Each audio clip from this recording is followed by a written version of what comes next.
isso aí, meus amigos, boa noite, está no ar o nosso Connect Sport dessa sexta-feira. Sextou já no clima do final de semana com toda a animação, na melhor companhia que é a sua, seja pelo YouTube e Facebook da Connect Brasil TV, ou para vocês que são assinantes do canal 15.1 da Connect Brasil TV. Para os assinantes da Rede Banda Larga, é uma imensa honra e prazer ter a sua companhia no nosso Connect Sport dessa sexta-feira. O programa de hoje, como sempre, recheado de muita informação do mundo dos esportes para vocês, e é uma imensa honra ter a sua companhia. Hoje vai ser aquele programa onde eu vou fazer a solo, trazendo para vocês aqui algumas informações e análises pertinentes do mundo do esporte. E olha que hoje o nosso programa está recheado de muita informação, destacando para vocês tudo que aconteceu na sexta rodada da Copa Libertadores, já com os times classificados, trazendo para vocês resultados, gols e breves análises, destacando para vocês também tudo que é das notícias do mundo do esporte, no nosso quadro Notícias do Esporte, a Copa Sul-Americana também presente no nosso Connect Sport, destaque também para a nossa seleção brasileira feminina, que já está em preparação para as Olimpíadas. Nesse final de semana enfrentará aí a seleção da Jamaica, que vamos trazer para vocês aqui também algumas análises pertinentes a esse assunto. Campeonato Brasileiro Série A está de volta nesse final de semana, após a paralisação por 2 rodadas, a 7ª rodada volta nesse final de semana. Vamos destacar os jogos aqui para vocês. Além da 8ª rodada da Série B, o futebol internacional com destaque para a grande final da Champions League no estádio Wembley, na Inglaterra, entre Real Madrid e Borussia Dortmund, e destaque também para as notícias do mercado da bola. Então chega mais porque está no ar o nosso Connect Sport dessa sexta-feira. Bom, vamos começar aí a abrir o nosso serviço de produção, trazendo aqui a sexta rodada da Copa Libertadores, colocando aqui os resultados, destacando aqui para vocês em primeira mão, onde o Barcelona de Guayaquil venceu o Cobresal por 2-1, destaque também para o empate entre Cerro Porteño e Colo-Colo por 1-1, e o Fluminense que venceu a Alianza Lima por 3-2. São Paulo venceu o Talleres no Morumbi por 2-0 e o Independiente Del Valle venceu o Liverpool do Uruguai por 2-1. Destaque também para o Palmeiras empatando com o São Lourenço por 0-0 e o Libertad que venceu o Nacional do Uruguai por 2-1. Destacando também a vitória do River Plate diante do Deportivo Táchira na Argentina por 2-0. Pode colocar o outro resultado aí pra gente. A outra parte de resultados.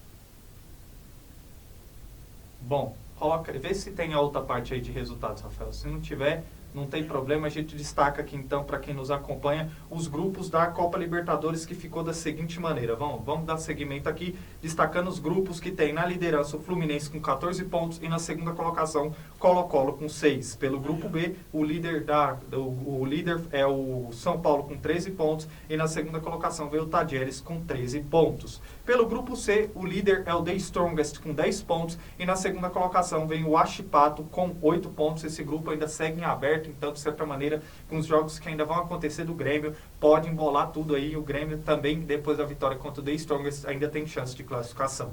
Pelo grupo D, a liderança ficou com o Júnior de Barranquilla da Colômbia com 10 pontos e na segunda colocação veio o Botafogo com 10 pontos. Pelo grupo E, destaque para a liderança do Bolívar com 13 pontos e na segunda colocação veio aí o Flamengo com 10 pontos. Pelo grupo F, líder Palmeiras 14 pontos e na segunda colocação São Lourenço 8 pontos. E destaque também para o grupo G, onde a liderança ficou do Atlético Mineiro com 15 pontos e na segunda colocação veio o Peñarol com 12 pontos. No grupo H, o líder foi o River Plate, que ficou na melhor campanha geral da fase de grupos da Copa Libertadores com 16 pontos e na segunda colocação Nacional do Uruguai com 10 pontos. Coloca pra gente agora, produção, a próxima imagem aqui pra gente destacarmos aí como ficou o pote dos sorteios que acontece aí na segunda-feira. Pelo pote A, ficou aí os clubes aí Fluminense, São Paulo, o vencedor aí que ainda vai se classificar do grupo C, Júnior de Barranquilla, Bolívar, Palmeiras, Atlético Mineiro e River Plate. No pote 2 temos Colo-Colo, Talleres, o vencedor que vai passar em segundo colocado aí no grupo C,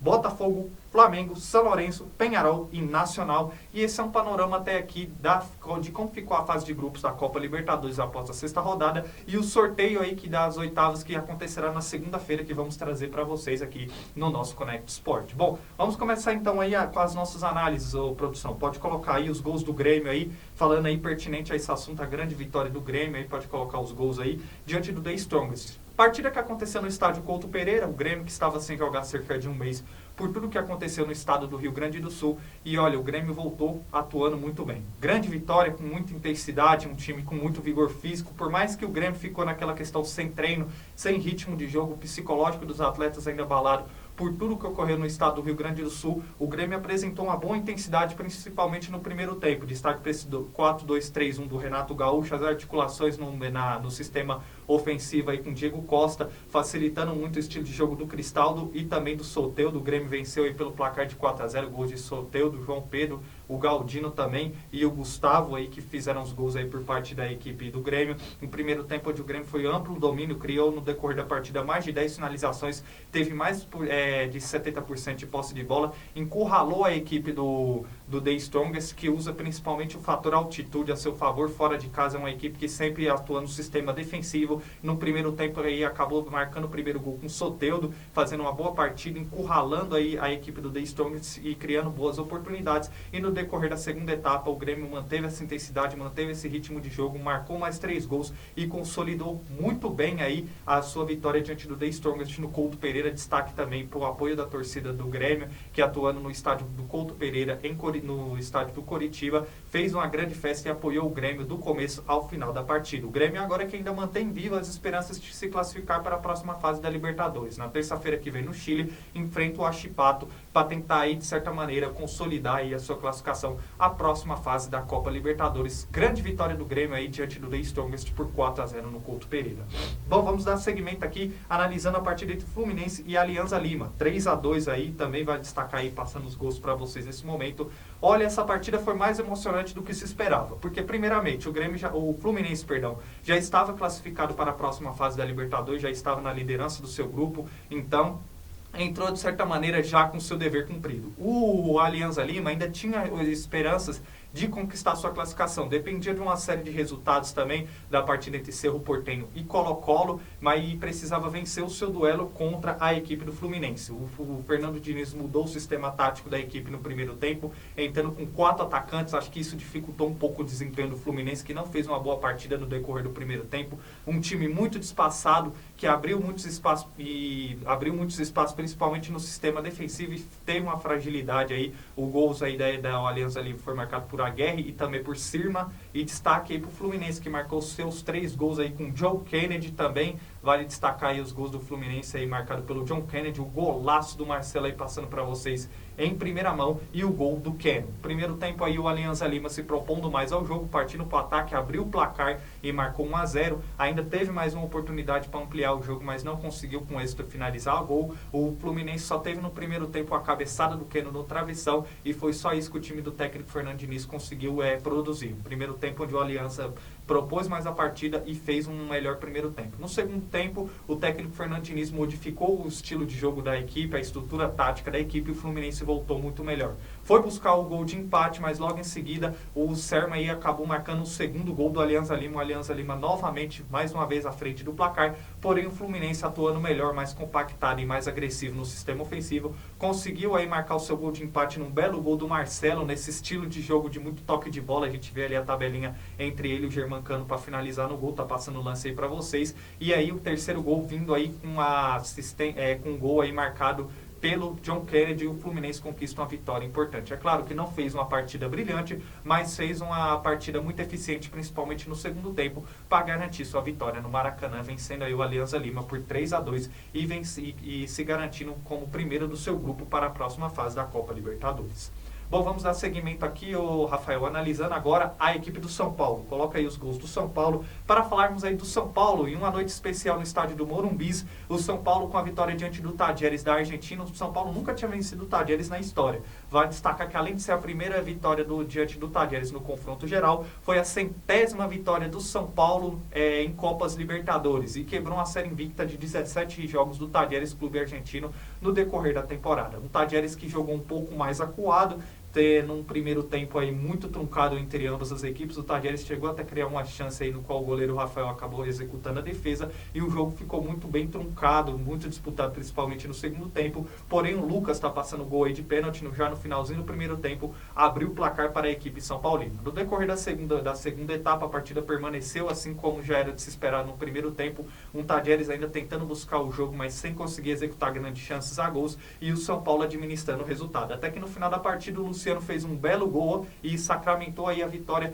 do São Paulo diante do Tadieres aí pelo placar de 2-0. É inevitável de dizer que o técnico Zubeldia, já são 8, 9 jogos frente à equipe do São Paulo, mudou completamente o estilo de jogo do São Paulo. É um São Paulo muito mais aguerrido, apresentando futebol mais consistente e diante do Tadieres, atuando no Morumbi, venceu com contundência aí pelo placar de 2-0 e garante sua classificação à próxima fase da Copa Libertadores e vem jogando muito bem aí diante, sob o comando técnico Zubeldia. O São Paulo vencendo o Tadieres da Argentina por 2-0. Vamos dar seguimento agora falando do Palmeiras. Coloca aí as imagens da partida do Palmeiras, Rafael, porque não teve gol nessa partida. Atua no Allianz Parque, partida que marcou a despedida do atacante Hendrick. O Palmeiras empatou com o São Lourenço por 0-0. E um jogo muito morno e truncado. O Palmeiras tentava criações, triangulações no sistema ofensivo e apostou num sistema ofensivo muito mais leve, com Estevão, Hendrick e Luiz Guilherme no sistema ofensivo. O Palmeiras não conseguiu furar o ferrolho da equipe do São Lourenço, que veio atuando numa linha de 5 defensiva e segurando bem esse poderio mais jovem do Palmeiras no decorrer do primeiro tempo. Ainda teve no primeiro tempo o gol anulado pelo Gustavo Gomes e o São Lourenço chegou a criar uma oportunidade numa finalização de fora da área, no qual o seu atleta acabou roubando a bola do Aníbal, finalizando sem êxito. No segundo tempo aí, o Palmeiras ainda tentou criar algumas oportunidades, mas sem êxito aí, porque esbarrou na forte defesa do clube argentino, que por sua vez precisava desse ponto para garantir sua próxima fase, a Copa Libertadores. Por parte do Palmeiras, mesmo atuando em casa e mesmo com um time com variações, com um time bem repleto de talentos diante do São Lourenço, acabou esbarrando na forte defesa do clube argentino, que por sua vez, com êxito, conseguiu seu principal foco, que era o resultado de um ponto e garantir sua classificação em segundo no grupo. O Palmeiras, com esse empate, não conseguiu garantir a classificação de melhor clube geral na campanha da fase de grupos, que ficou com o River Plate, e o Palmeiras empatou aí contra a equipe do São Lourenço no Allianz Parque por 0-0, partida que marcou aí a despedida do atacante Henrique. Bom, vamos dar seguimento ao nosso Conecta Esporte aqui para vocês que nos acompanham, destacando agora para vocês as nossas notícias do esporte. Pode colocar o ilustra para a gente aí, Rafael, porque vamos colocar aqui vamos iniciar o nosso giro de notícias falando do Alisson dos Santos. O tempo feito por Alisson dos Santos, campeão mundial e bronze em Tóquio 2020, foi o melhor e mais uma vez veloz da temporada em 2024, os 400 metros com barreira. No encontro com o campeão olímpico de Tóquio 2020, o norueguês Harsten Warlon, melhor para o brasileiro Alisson dos Santos nesta quinta tarde na etapa de Oslo, Diamond League. Com 46 segundos e 63 centésimos, o adversário terminou com um tempo de 46,70 e o terceiro ficou com Kirill McMaster, com 48,49 centésimos. Bom, nosso destaque agora das nossas notícias é o atacante uruguaio Edson Cavani, de 37 anos, que anunciou a sua aposentadoria da seleção do Uruguai. Em post nos seus perfis em suas redes sociais, o atacante ex-PSG, Manchester United e Napoli comunicou que não irá mais jogar pela Celeste. Ele é o terceiro jogador com mais partidas na história da camisa uruguaia. Dando seguimento para falarmos sobre a nossa seleção brasileira de vôlei na Liga das Nações Femininas, o Brasil segue com 100% de aproveitamento na Liga das Nações. Contra a Holanda, nesta quinta-feira, a seleção verde e amarela até levou um susto ao ser dominada no primeiro set, mas retornou o controle da partida e veio o triunfo aí pelo placar de 3-1, com parciais de 25-17, 20-25, 25-20 e 25-18. No nosso giro de notícias, agora vamos falar de Novak Djokovic. Atual campeão Novak Djokovic segue firme em busca do seu quarto título de Roland Garros. Nesta quinta-feira, o número 1 do mundo venceu o espanhol Roberto Cabales Baena, de número 63 do mundo, por 3-0, com parciais de 6-4, 6-1 e 6-2. E a gente destacamos aqui os jogadores do Tadieres, aí na derrota do Tadieres diante do São Paulo. A noite não acabou bem para o volante Portilha e para o goleiro reserva Morales. Ambos do Tadieres na noite desta quarta-feira, depois da partida, porque o São Paulo venceu por 2-0, que deu a liderança do grupo B da Libertadores para o São Paulo. Os dois jogadores foram detidos pela polícia por desacato. Os dois atletas passaram por uma audiência na madrugada desta quinta-feira no GCRIM, Juizado Especial Civil e Criminal, localizado no Morumbis. Eles foram liberados após acordo com pagamento de multa de 10 mil por cada um. E agora o nosso assunto é Roland Garros. A organização de Roland Garros decidiu proibir bebidas alcoólicas nas arquibancadas no torneio em 2024. A medida foi tomada após reclamações de jogadores em relação ao comportamento de torcedores durante as partidas dessa temporada. E destaque agora para o São Lourenço, que foi o adversário do Palmeiras nessa quinta-feira no Allianz Parque pela última rodada da fase de grupos da Libertadores. O São Lourenço foi multado pela entidade máxima do futebol sul-americano, a Conmebol, por $120 mil, cerca de R$624 mil, pelos gestos racistas de uma torcedora no jogo de ida na Argentina. Após o gol de empate do Verdão no Evo Gasômetro, no começo de abril, uma torcedora do time argentino foi flagrada imitando um macaco em direção à torcida alviverde. E agora destaque para o tenista brasileiro, veterano nos clubes de Santos e São Paulo, Francisco Gomes da Silva Filho, joga tênis há 40 anos, quase metade de sua vida. Hoje, com 79 anos, Chico Buarque, como é conhecido nos campeonatos amadores, escolheu o esporte para ser sua maior companhia. Viaja pelo mundo e pelo Brasil para competir, uma forma de superar 2 perdas recentes da família. Neste mês, o tenista participou do torneio Jonosaki, no Rio de Janeiro, e foi campeão da categoria para maiores de 70 anos nas duplas. Chegando perto dos 80 anos, se acomodar não é uma opção para Chico. O veterano encarou quase 10 horas de viagem de Santos até o Rio de Janeiro para competir no torneio Jonosaki. Ele foi campeão nas duplas e conquistou o 4º título somente neste ano. O campeonato amador segue neste fim de semana com mais jogos, então parabéns aí ao Francisco Gomes da Silva Filho, que mesmo com 79 anos segue a todo vapor aí, sendo um tenista aí muito vitorioso em sua caminhada. E agora no futsal, o assunto é: 3 dias após conquistar a Libertadores, o Sorocaba deu adeus à Copa do Brasil de futsal, da qual é o atual campeão, a ser eliminado pelo Minas. Depois de um empate por 3-3 no jogo de ida em Sorocaba, o time paulista foi derrotado por 4-1 na noite dessa quarta-feira na Arena UniBH, em Belo Horizonte, e se despediu da competição nacional. E antes de finalizarmos, vamos falar aqui do surf. 2 dos maiores surfistas da atualidade se encontraram na semifinal de condições épicas em Teahupo'o, no Tahiti. O tricampeão mundial Gabriel Medina enfrentou o bicampeão John Florence. Em um duelo de gigantes, nesta quinta-feira, o brasileiro teve chance de conquistar grandes notas na bateria, mas sofreu quedas feias e cortou as costas na bancada de coral afiada. Medina não conseguiu superar o havaiano e foi eliminado do torneio. E para encerrarmos aqui, destaque para a CBF, que emitiu uma nota na tarde desta quinta-feira, no qual justifica a manutenção do meia Lucas Paquetá entre os convocados da seleção brasileira para a disputa dos amistosos contra México e Estados Unidos, e também na Copa América, que será realizada nos Estados Unidos. Na semana passada, Lucas Paquetá foi denunciado pela Federação Inglesa por supostas participação e manipulação de resultados em apostas esportivas na Premier League. A nota da CBF conta da seguinte fala: a Confederação Brasileira de Futebol, CBF, informa que tomou conhecimento da denúncia oferecida pela Federação Inglesa de Futebol, a FA, em face do atleta Lucas Paquetá, na última quinta-feira, dia 23 de maio de 2024. Diante desse fato superveniente, é considerado que o atleta fora convocado para os amistosos da seleção contra as seleções mexicana e americana, programados para junho de 2024, e para a Copa América. A Confederação Brasileira de Futebol, de forma cautelosa, com o intuito de averiguar a situação atual do jogador, enviou um ofício número 927/2024, no dia 27 de maio de 2024, endereçado ao diretor executivo de futebol da Federação Inglesa, Sr. Mark Bullingham, com os questionamentos abaixo reproduzidos. E, portanto, o Lucas Paquetá segue aí no plantel da seleção brasileira. E pela NBA, o Dallas Mavericks venceu o Minnesota Timberwolves por 124-103 fora de casa nesta quinta-feira. Com atuações brilhantes de Luka Doncic e Kyrie Irving, os Mavericks se tornou a franquia campeã da Conferência Oeste da temporada 23-24 e vai disputar a decisão da NBA contra os Boston Celtics. Então, esses são aí o nosso giro de notícias dessa sexta-feira do nosso Connect Sport. Bom, produção, vamos seguir aqui agora trazendo para quem nos acompanha os resultados da Copa Sul-Americana. Coloca aí para a gente os resultados, então, para destacarmos aqui em primeira mão a vitória do Boca Juniors diante do Nacional de Potosí por 4-0, o Defensa e Justiça, que perdeu para a Universidade César Vallejo por 1-0, e o Fortaleza, que venceu o Sportivo Trindense por 2-1. Destaque também para o Independente Medellín, que venceu o Always Red por 4-0, e o Atlético Paranaense, que foi derrotado por Esportivo Ameliano por 1-0. O Danúbio ficou no empate contra o Raio Zuliano por 0-0, e o Cruzeiro venceu a Universidade Católica por 1-0. Destaque também para o Alianza, que venceu a União La Calera por 1-0.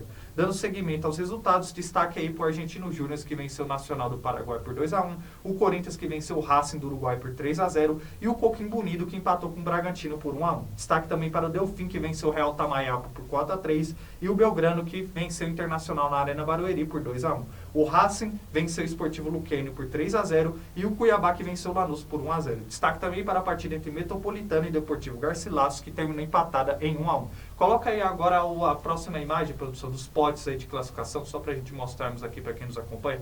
Pode colocar aí o sorteio das oitavas de final aí em primeira mão. É a fase de grupos, bem lembrado, Rafael. Vamos passar primeiro aí a fase de grupos aí dos clubes aqui em primeira mão para quem nos acompanha, depois a gente passa os potes. Bom, no grupo A, a liderança ficou com o Independiente Medellín com 13 pontos e na segunda colocação o Always Red com 11 pontos. No grupo B, liderança do Cruzeiro com 12 pontos e na segunda colocação Universidade Católica com 11 pontos. Pelo grupo C, o Belgrano ficou com a liderança com 12 pontos e na segunda colocação vem o Delfim com 8 pontos. Grupo D, Fortaleza é o líder, ficou na liderança com 13 pontos e na segunda colocação Boca Juniors com 11 pontos. Pelo grupo E, a liderança é do Esportivo Ameliano com 13 pontos e na segunda colocação o Atlético Paranaense com 12 pontos. Pelo grupo F, destaque para o Corinthians, líder com 13 pontos e na segunda colocação Racing do Uruguai com 11 pontos. Grupo G, Lanús é o líder com 13 pontos e o Cuiabá ficou na segunda colocação, vai disputar os playoffs com 12 pontos. E pelo grupo H, o Racing da Argentina ficou na liderança com 15 pontos.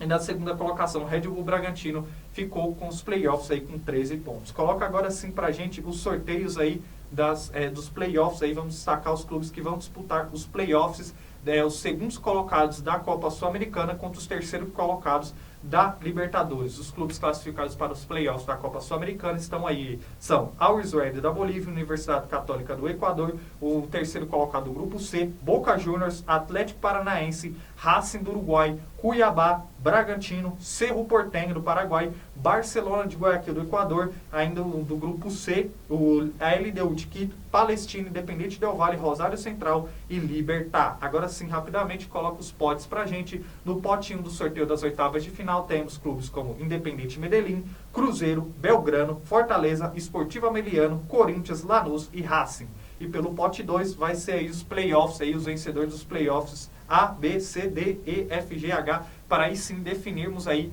os adversários aí, o sorteio dos confrontos das oitavas de final da Copa Sul-Americana. Bom, vamos dar seguimento aqui, Rafael, então analisando a Copa Sul-Americana para falarmos do Cuiabá. Destaque aí do Cuiabá aí, pode só arrumar a imagem aqui pra gente em primeira mão. Vamos destacar aí o Cuiabá que conquistou uma vitória importante aí na Argentina diante do Lanús. Destaque aí dessa partida foi a solidez no sistema defensivo do Cuiabá. Um primeiro tempo onde o Lanús criou mais as ações da partida, teve mais oportunidades com direito a uma boa defesa do goleiro Walter e uma cabeçada no travessão. No segundo tempo aí o Cuiabá explorou principalmente os contra-ataques com o Isidro Pita e foi num desses contra-ataques que o Isidro Pita marcou o gol do Cuiabá. Cuiabá se fechou, soube explorar o contra-ataque e conseguiu uma vitória importante diante do Lanús, aí vencendo por 1-0. Vitória que não garantiu o clube para diretamente para os confrontos das oitavas de final da Copa Sul-Americana, mas sim o Cuiabá disputará os playoffs, porque o primeiro colocado no grupo foi o Lanús, mas de qualquer maneira, vitória importante aí do Cuiabá diante do Lanús por 1-0. E destaque agora para o Fortaleza, que venceu aí na Castelão o Sportivo Trindense por 2-1. Fortaleza aí com gols de Pochettino e Lucheiro conseguiu uma grande vitória aí diante da equipe do Sportivo Trindense por 2-1 e garantiu sua classificação de maneira direta à próxima fase da Copa Sul-Americana. Uma partida de muita intensidade, Fortaleza bem armado, vem apresentando futebol consistente nessa temporada, não é à toa que chegou à final da Copa do Nordeste e usando o fator casa, vence o Sportivo Trindense aí pelo placar de 2-1. E destaque também para esse clube brasileiro que deixou a desejar, foi o Atlético Paranaense na Liga Arena, perdeu para o Esportivo Ameliano por 1-0. Se o Atlético Paranaense tivesse vencido, teria garantido sua classificação direta à próxima fase da Copa Sul-Americana, mas com revés aí sobre o Esportivo Ameliano, disputará os playoffs da competição. De certa maneira é vexatório por tudo que o Atlético Paranaense produziu até aqui, fez uma boa fase de grupos, o técnico Cuca fez o Atlético Paranaense apresentar um futebol de muita crescente, de muita consistência, mas talvez esse fator aí de essas 2 semanas sem atuar fez o Atlético Paranaense não vencer o Esportivo Ameliano. O Esportivo Ameliano explorou muitos contra-ataques porque o Atlético Paranaense criou mais oportunidades, mas porém sem êxito, explorando jogadas laterais, cruzamentos, o Atlético Paranaense não conseguiu criar chances efetivas no decorrer da partida. Com isso, no contra-ataque, o Esportivo Ameliano foi eficiente, marcou o seu gol e conquista uma vitória importante na Liga Arena, garantindo em primeiro no grupo. E agora vamos falar do Cruzeiro, que empurrado por mais de 50 mil torcedores, venceu a Universidade Católica em seu grupo. Destaque também dessa partida que quem vencesse, ou o Cruzeiro ou o clube equatoriano, garantiria sua classificação em primeiro do grupo, e o Cruzeiro conseguiu fazer o seu dever de casa com êxito. Venceu aí a Universidade Católica por 1-0. É certo que poderia ser uma partida onde o Cruzeiro teve mais poderio ofensivo, criou mais oportunidades, poderia vencer até quem sabe por mais gols, mas esbarrou no goleiro da Universidade Católica, que estava inspirado, fez boas defesas, e a Universidade Católica explorava investidas em contra-ataques. Com isso, o Cruzeiro, em uma marcação alta, criou boas oportunidades, e Rafa Silva acabou marcando o gol aí da equipe celeste, que garantiu a classificação do Cruzeiro para a próxima fase da Copa Sul-Americana. Bom, grande vitória aí. Esse foi o desempenho dos clubes brasileiros até aqui no nosso Conect Sport, detalhando para vocês os clubes tanto da Libertadores quanto na Copa Sul-Americana aqui no Conect Sport. Bom, mas seguindo com a nossa edição dessa sexta-feira, muito informativo, o assunto agora é o futebol feminino. Coloca aí pra gente, produção, porque o futebol feminino, a nossa seleção brasileira, comandada pelo Arthur Elias, está em preparativos finais, aí, em ajustes finais, para a disputa das Olimpíadas, e o Brasil enfrenta amanhã no Recife a seleção da Jamaica. Retrospecto aí, onde em 3 jogos aí a seleção da Jamaica tem 2 vitórias e o Brasil empatou uma vez justamente na Copa do Mundo, na última Copa do Mundo, 0-0, partida que eliminou a nossa seleção da Copa do Mundo, da última Copa do Mundo. Bom, o destaque da nossa seleção é a boa campanha que o Arthur Elias tem feito até aqui. Ele está pavimentando um trabalho muito sólido, está apostando em novos jogadores que consigam agregar mais nesse estilo de jogo da nossa seleção. A seleção brasileira que chegou aí na Champions Cup na 3ª colocação aí, e também na Copa Ouro foi vice-campeão. Então até aqui o Arthur Elias tem 11 vitórias, marcou 26 gols, sofreu 11, e até aqui o saldo do trabalho dele é bem positivo. Ele está pavimentando um trabalho muito sólido. Vejo que nesses 2 amistosos serão cruciais para que ele consiga ainda mais agregar o seu estilo de jogo a essas atletas da nossa seleção brasileira feminina, para que a nossa seleção chegue mais pronta e incorporada para a disputa das Olimpíadas. É certo que vai enfrentar uma seleção jamaicana que tem muito em questão o sistema defensivo, é uma seleção de muita impulsão, muita imposição no sistema defensivo, e foi assim que vimos na última Copa do Mundo. O Brasil precisava de um resultado, precisava vencer para garantir sua classificação à próxima fase, mas esbarrou na forte defesa da seleção jamaicana. Vejo que atuando em casa o Brasil é favorito para esse duelo, mas temos que respeitar a seleção da Jamaica, que pode, principalmente em investidas em contra-ataque, tentar surpreender a nossa seleção brasileira feminina. O Brasil enfrenta a Jamaica amanhã aí em Recife aí, e o grande amistoso aí para a nossa seleção brasileira feminina poder continuar aí pavimentando esse trabalho sob o comando do Arthur Elias rumo às próximas Olimpíadas de Paris. Bom, agora o nosso destaque é o Campeonato Brasileiro Série A, 7ª rodada que vai acontecer nesse final de semana, e vamos destacar aqui para vocês rapidamente alguns jogos e algumas análises para vocês. Começando com a partida entre Vitória e Atlético Goianiense, olha só, é de suma importância para ambos os clubes vencerem, já que até aqui nenhum dos clubes venceu nessa edição do Campeonato Brasileiro. As 2 equipes somam 1 ponto, o Atlético Goianiense e Vitória garantiram o acesso para a Série A, e precisa aí de certa maneira vencer para poder ter uma sequência tranquila no decorrer do Campeonato Brasileiro. Até aqui não venceu, o Atlético Goianiense tem muitas dificuldades até aqui dentro da competição, e o Vitória da mesma maneira. O Vitória já dispensou 2 atletas, vem de troca de técnico aí, saiu o Léo Condé agora e assume aí o Carpini, o Thiago Carpini assume o comando técnico do Vitória, e atuando no Barradão, quem sabe o fator casa seja o diferencial para o Vitória. O Atlético Goianiense precisa melhorar o seu desempenho, já que o Jair Ventura começou bem a temporada sendo campeão goiano, mas ele mesmo já disse que o funil é mais fundo, já que o Atlético Goianiense tem que apresentar dificuldades para enfrentar os clubes da Série A até aqui,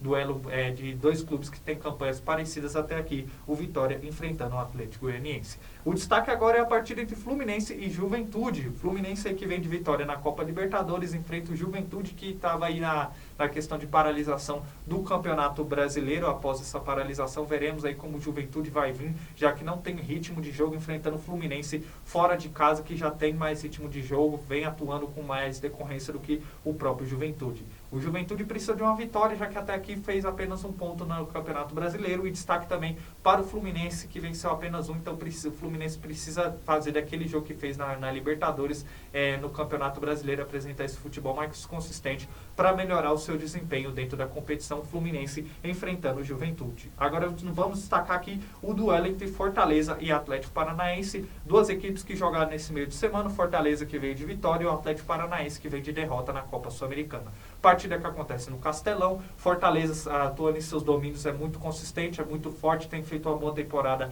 até aqui, se garantindo na final da Copa do Nordeste, é muito eficiente, não perdeu até aqui, se eu não me engano, é o Fortaleza e o Criciúma, os únicos invictos até aqui da competição, mas o Fortaleza, atuando em sua casa, é muito difícil de se enfrentar. Contra o Atlético Paranaense, que vem numa crescente, tá certo que o Cuca acabou perdendo aí essa última partida contra o Sportivo Emiliano, mas o Atlético Paranaense até aqui também é muito consistente, principalmente atuando na Liga Arena. Veremos que será um jogo de duas equipes com trabalhos similares, vem de crescente nessa temporada, e será um grande jogo nessa sétima rodada entre Fortaleza e Atlético Paranaense. Agora o destaque é para a partida entre Cuiabá e Internacional, para vocês que nos acompanham. O Internacional, que também voltou a atuar após as catástrofes do que aconteceu no Rio Grande do Sul. Nesse meio de semana perdeu para o Belgrano, enfrenta o Cuiabá, que também venceu aí na Copa Sul-Americana, o Lanús, na Argentina. Um jogo onde o Cuiabá vem em atividade, né? Tudo que aconteceu, o calendário não parou, enfrentou aí na Copa Verde, foi eliminado para o Vila Nova, não fez, até que não tem apresentado futebol de tanta consistência, vem de início de trabalho com o técnico português Petit, enfrentando um Internacional que fez um bom início de partida contra o Belgrano. Por mais que a equipe do Inter tenha a questão de falta de ritmo, ainda não tem posição física 100% para desempenhar um grande futebol, mas fez um bom jogo aí diante do Belgrano. Tá certo que no decorrer da partida acabou perdendo por 2-1, mas foi mais por questão de erro, questão de falta de entrosamento, mas fez uma boa partida, fez um bom início de partida contra o Belgrano. Acredito que se desempenhar aquele início de partida contra o Cuiabá, pode sim dar trabalho para a equipe do Cuiabá, o Cuiabá enfrentando aí a equipe do Internacional. E destaque para a partida entre Grêmio e Bragantino. O Grêmio aí conquistou a vitória importante aí a partida que acontece no Couto Pereira. Grêmio vem com moral após a vitória sobre o The Strongest, e o Bragantino que vem no empate aí contra o Coquimbo Unido, partida que acontece fora de casa. O Bragantino se apega muito ao retrospecto de já vinha atuando nessas últimas partidas, e o Grêmio se apega muito a esse critério de fazer uma grande partida contra o The Strongest. Então será um jogo muito equilibrado de ambas as equipes, o Grêmio enfrentando o Bragantino. Bom, agora vamos destacar aqui, produção, rapidamente para quem nos acompanha, a oitava rodada do Campeonato Brasileiro Série B. Vamos começar aqui para quem nos acompanha, destaque. Não, vou passar primeiro os confrontos, depois eu passo aí a tabela de classificação. Essa oitava rodada temos a partida entre Ceará e Coritiba, o Goiás enfrentando o Sport Recife, Brusque entrando em campo contra o Novo Horizontino e a Ponte Preta enfrentando o CRB. Destaque também para o confronto entre Chapecoense e Vila Nova, Ituano e Avaí, Santos e Botafogo de Ribeirão Preto, Operário e Amazonas, Mirassol e Guarani, e o Paysandu enfrentando o América Mineiro. Coloca pra gente a tabela de classificação até aqui momentânea da Série B, e daqui a pouco vamos dar os nossos destaques aí dessa oitava rodada.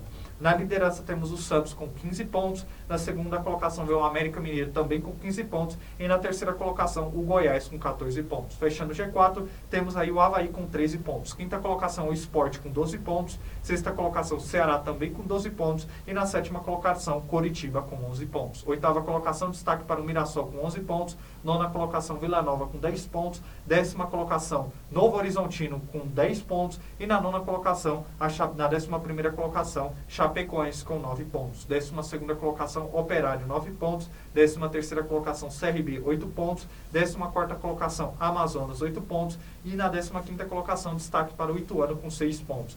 Ponte Preta vem na 16ª colocação também com 6 pontos. E na zona de rebaixamento temos Brusque em 17º colocado, 5 pontos. 18ª colocação, Paysandu, 5 pontos. 19ª colocação, Guarani, 4 pontos. E na 20ª e última colocação vem o Botafogo de Ribeirão Preto aí com apenas 4 pontos. Vamos dar seguimento aqui às nossas análises sobre essa oitava rodada, em destaque aí para a partida que abre a rodada, o Coritiba enfrentando, vale destacar que o Coritiba não, já estou falando da nona rodada, a partida que abre entre Coritiba e Ceará, duelo muito equilibrado que acontece aí no Castelão, o Ceará atuando em seus domínios, é o duelo do sexto contra o sétimo colocado, então uma partida muito equilibrada que tem pretensões para ambas as equipes aí na tabela de classificação. E destaque também para o Goiás enfrentando o Sport. O Marcos Zanardi assumiu a equipe do Goiás e deu um bom padrão de jogo para essa equipe. O Goiás, no início da temporada, acabou sendo eliminado do Campeonato Goiano. Ele chegou, implementou um bom trabalho e o Goiás vem tendo uma crescente aí, né, dentro da competição.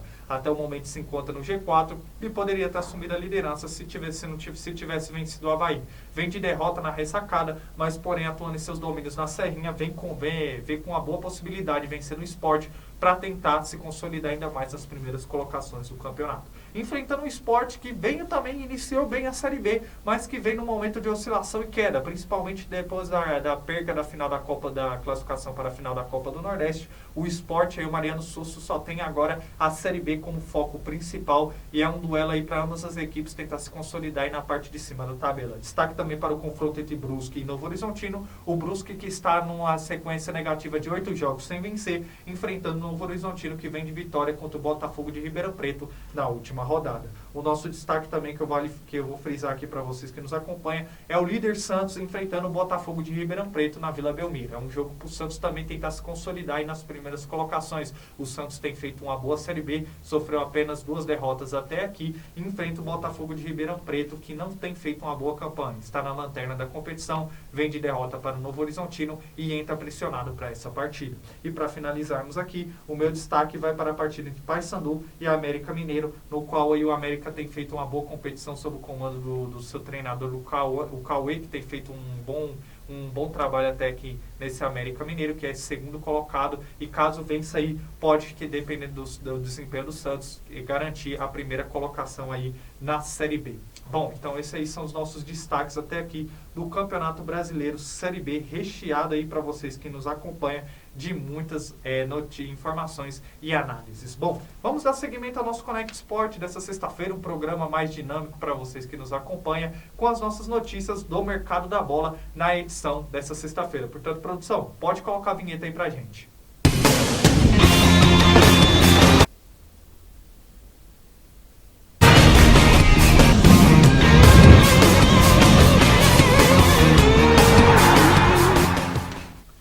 Vamos iniciar o nosso giro de notícias falando do zagueiro Fabrício Bruno, que recusa a proposta salarial do West Ham e deve permanecer no Flamengo para o decorrer da temporada. O destaque agora vai para o Palmeiras, que negocia a venda do seu atleta Luiz Henrique ao clube inglês do West Ham. Proposta gira em torno de 80 milhões de euros, cerca de 170 milhões de reais. E para falarmos agora do Santos, que tem interesse no goleiro Hugo Souza, que pertence ao Flamengo e atualmente atua por empréstimo junto à equipe do Chaves de Portugal. Sassuolo da Itália pede cerca de 8 a 10 milhões de euros pela liberação do volante brasileiro Matheus Henrique. E segundo o jornalista Fabrício Romano, José Mourinho será o novo treinador do Fenerbahçe da Turquia para a próxima temporada.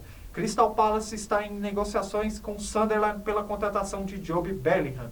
E o LASK da Áustria anuncia a contratação do zagueiro Jerome Boateng, experiente zagueiro com passagens pela seleção alemã, ex-Bayern de Munique e Lyon. E para encerrarmos nosso giro de notícias, segundo o jornalista Fabrício Romano, o Napoli da Itália acerta a contratação com o treinador italiano Antonio Conte, ex-treinador da Juventus com passagens pela seleção italiana, Tottenham e Chelsea será o novo treinador do Napoli para a próxima temporada. E esses são aí o nosso giro de notícias do mercado da bola na edição dessa sexta-feira.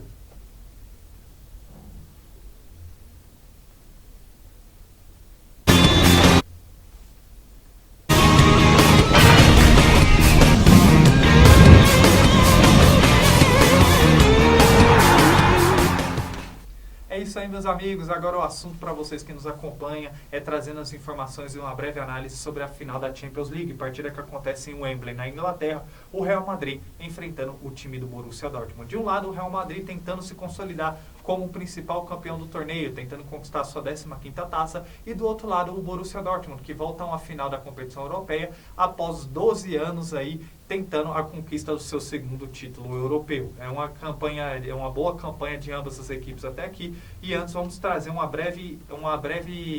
panorama possível escalação de ambas as equipes e depois vamos trazer a breve análise. O Borussia Dortmund de Edin Terzic deve vir a campo com Kobel no gol, Ryerson, Hummels, Stoltenberg e Madsen, Henry Kahn, Sabitzer, Jadon Sancho, Julian Brandt, ADM e Füllkrug, jogando aí no 4-2-3-1, enfrentando o Real Madrid do técnico Carlo Ancelotti, que deve vir no 4-3-3 com Courtois, Carvajal, Éder Militão, Rüdiger, Mendy, Valverde, Camavinga e Toni Kroos. Bellingham, Rodrigo e Vinícius Júnior é aí o sistema ofensivo do Real Madrid para essa partida, atuando no 4-3-3. Grande partida, grande campanha de ambas as equipes até aqui. Vai destacar que o Borussia Dortmund, analisando o contexto geral, a equipe do Borussia tem 7 vitórias até aqui, se classificou no grupo da morte aí, que tinha equipes como PSG e Milan e Newcastle para garantir sua classificação. No decorrer do mata-mata eliminou equipes aí como PSV Eindhoven, Atlético de Madrid e garantiu sua classificação aí até essa campanha para a final, eliminando também gigantes aí do futebol europeu, Borussia Dortmund, para chegar à sua final e eliminando também, vai destacar o PSG. Já o Real Madrid fez uma campanha muito sólida, com 8 vitórias, classificando em primeiro no seu grupo e eliminando gigantes como Bayern de Munique e Manchester City. Então são duas equipes que chegam aí com bastante bagagem para a disputa dessa final. É claro que se analisarmos do contexto geral, o Real Madrid entra como amplo favorito pelo time que tem. Tem mais opções técnicas, o Ancelotti faz um trabalho mais consolidado, é o maior campeão, tem mais história no torneio, mas enfrenta um Borussia Dortmund que também fez uma boa campanha até aqui. O Edin Terzic atua nesse 4-2-3-1, é um time muito bem consolidado, com uma linha de sistema defensivo muito sólida, 3 meio-campistas aí liberando os pontos para que chegue aí no Füllkrug no sistema ofensivo. Aposta aí com Sancho, ADM e Füllkrug no sistema ofensivo. O Stoltenberg também é um pilar defensivo aí do clube alemão e o Kobel, o goleiro, que tem feito uma boa temporada. Então o Borussia Dortmund tenta se apegar nessa consistência no sistema defensivo e num time mais veloz no sistema ofensivo para tentar surpreender o Real Madrid. Que por sua vez, esse 4-3-3 do Real Madrid é impecável. Talvez tenha o maior trio de ataque do planeta, com Vinícius Júnior, Rodrigo e Jude Bellingham. A equipe do Real Madrid tenta, de certa maneira, consolidar a temporada que já vem feita até aqui. São 25 jogos de invencibilidade e tenta coroar com o título da Champions League aí, enfrentando esse Borussia Dortmund. Vale destacar também que essa partida contará com as despedidas de ambas as equipes. Marco Reus, um dos maiores ídolos aí do Borussia Dortmund,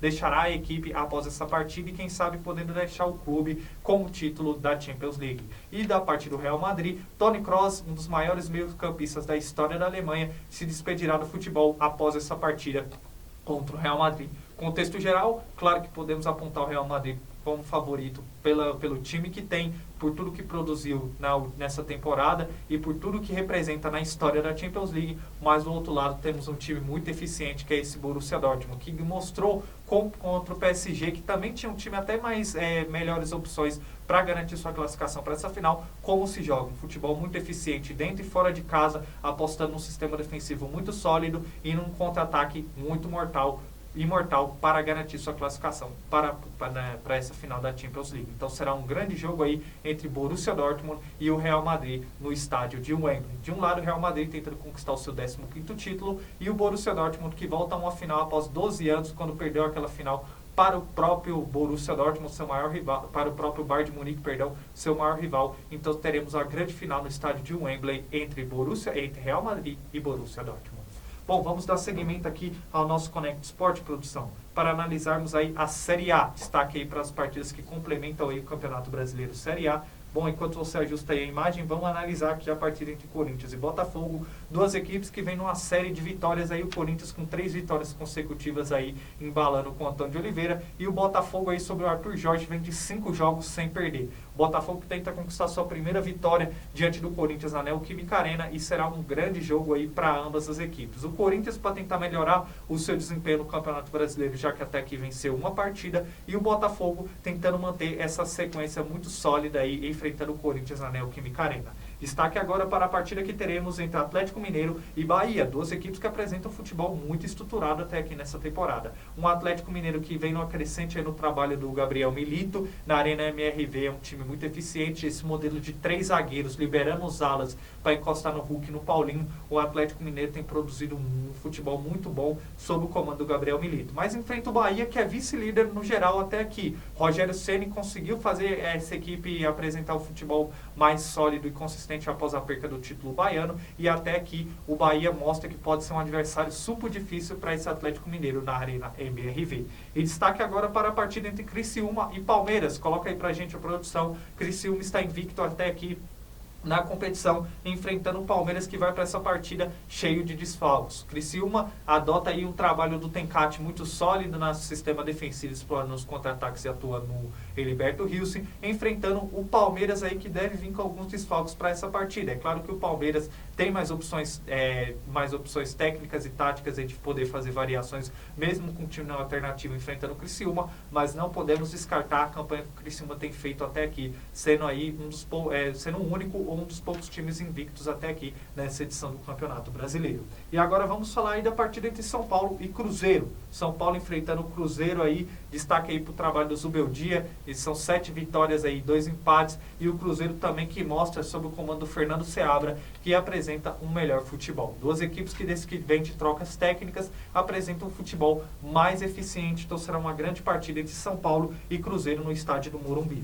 E destaque também para a partida entre Vasco e Flamengo, essa partida sim aí que vai acontecer aí no Maracanã, o Vasco enfrentando o Flamengo, o Vasco que vem de uma classificação heróica aí na Copa do Brasil diante do Fortaleza, vai ter a estreia do seu técnico aí, o seu técnico Álvaro Pacheco, técnico português no comando do Vasco, enfrentando o Flamengo, que vem de 5 vitórias consecutivas aí do técnico Tite. O Tite tentando manter essa invencibilidade, essa boa fase diante da equipe no comando técnico do Flamengo, enfrentando o Vasco, que se apega muito no desempenho que o clube teve nessa classificação para a final para a próxima fase da Copa do Brasil, enfrentando o Fortaleza. Então será um grande clássico onde tudo se equipara, mas o Flamengo tem um leve favoritismo, talvez por tudo que tem desempenhado nessas últimas partidas. Então será um grande jogo aí nessa 7ª rodada do Campeonato Brasileiro. E antes de finalizarmos aqui, produção, coloca pra gente a tabela de classificação da Série A, só pra gente passar para quem nos acompanha um panorama geral da competição até aqui, onde o líder é o Atlético Paranaense com 13 pontos, na segunda colocação tem o Bahia com 13 pontos também, e na terceira colocação vem o Flamengo com 11 pontos. Quarta colocação, Botafogo com 10 pontos, e na quinta colocação, São Paulo também com 10 pontos. Sexta colocação, Cruzeiro com 10 pontos, e sétima colocação, Atlético Mineiro com 9 pontos. Na oitava colocação, tudo embolado, temos o Bragantino com 9 pontos, nona colocação, Palmeiras com 8 pontos, e na 10ª colocação, Internacional com 7 pontos. 11ª colocação, frisamos aqui o Fortaleza com 7 pontos, e na 12ª colocação, Grêmio com 6 pontos. 13ª colocação, ocupada pelo Vasco com 6 pontos, e na 14ª colocação, Criciúma com 5 pontos. Destaque também para o Juventude, que vem na 15ª colocação com 5 pontos, e na 16ª colocação, Corinthians também com 5 pontos. 17ª colocação, Fluminense com 5 pontos, primeiro na zona do rebaixamento. 18ª colocação, Vitória com 1 ponto. 19ª colocação, Atlético Goianiense com 1 ponto, e o Cuiabá, que ainda não pontuou até aqui e tem uma partida difícil contra o Internacional. Então esse é o panorama por completo até aqui da 7ª rodada do Campeonato Brasileiro, Série A. Bom, antes de encerrarmos nosso Conect Sport dessa sexta-feira, um programa mais dinâmico para vocês que nos acompanham, o meu assunto é para vocês, apresentando a rede banda larga. Você que é da região oeste da Grande São Paulo, está com a internet que não tem correspondido às suas expectativas, está pagando caro no seu plano e a sua conexão está abaixo do esperado? Apresento para vocês nesse momento a rede banda larga, a empresa de internet que mais cresce na região oeste.